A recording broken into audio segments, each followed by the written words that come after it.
आज मी तुमका मुगा गाठीची रेसिपी दाखवते। आता इकडे मी घेतलंय 1 वाटी मूग।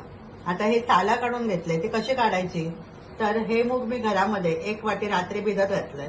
दुसऱ्या दिवशी सकाळी त्याका कपड्यात बांधून ठेवलंय घट्ट, मग त्याका मोड येतात। मग रात्री ते पाण्यात भिजत घालायचे आणि सकाळी ते हळूहळू त्याची सगळी साला काढून घ्यायची आणि असे करायचे। नंतर 3 मिरचे त्याचे तुकडे करून घेतले, थोडीशी चिंच, 1 वाटी खोबरा, इकडे फोडणीसाठी हिंग, राई आणि कढीपत्ता, थोडासा गूळ, त्याच्यात घालण्यासाठी काजू, मसाले आणि मीठ। आता आपण काय करूया तर हे जे मूग असत त्याच्यात थोडासा पाणी घालायचं, कारण ते जास्त शिजवायचे नाही आणि अगदी कमी पण शिजवायचे नाही। त्याच्यासाठी थोडासा पाणी घालायचा आणि 2 ते 3 शिट्टे काढून ते शिजवून घ्यायचे। आता इकडे कुकर लावलाय, तोपर्यंत आपण याच्यासाठी लागणारा वाटण करून घेऊया। तर इकडे मी 1 वाटी खोबरा घेतलाय, त्या मिक्सरच्या भांड्यात टाकायचं।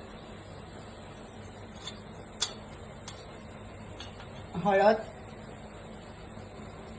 आणि 1 चमचा लाल तिखट आणि थोडीशी चिंच चवीसाठी आणि थोडासा गूळ। आता या पाणी घालायचा आणि जास्त बारीक नाही, आता वाटून घ्यायचा सरसरीत। आता मी आता सरसरीत वाटून घेतले, जास्त बारीक नाही आणि जास्त जाड नाही।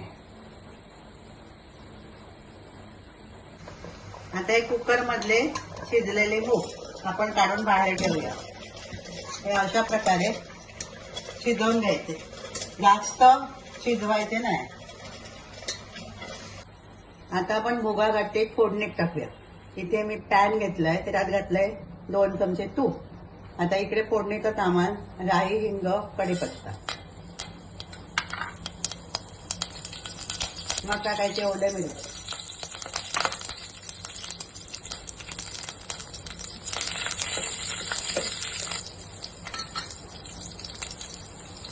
मग हे मूग टाकायचे।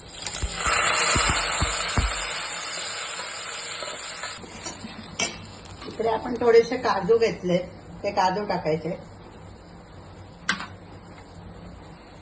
आणि मीठ चवीनुसार।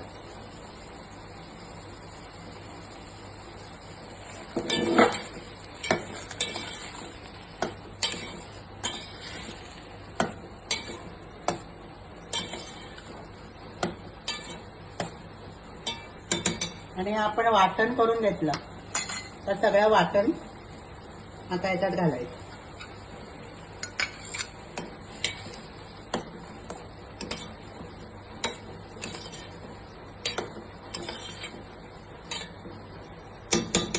आणि मिक्सरचा भांडा धुवून पण थोडासा पाणी घेतलंय, आपण याच्यात घालू।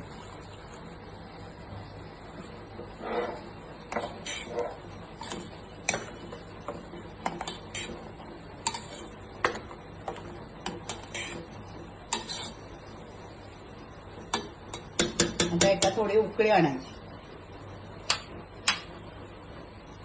असे हे मुगा गाठी आता तयार झाले। आता आपण गॅस बंद करूया।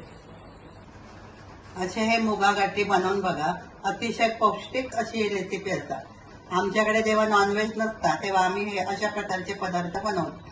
ही रेसिपी बनवा आणि तुमका आवडली तर लाईक करा, शेअर करा, सबस्क्राईब करा।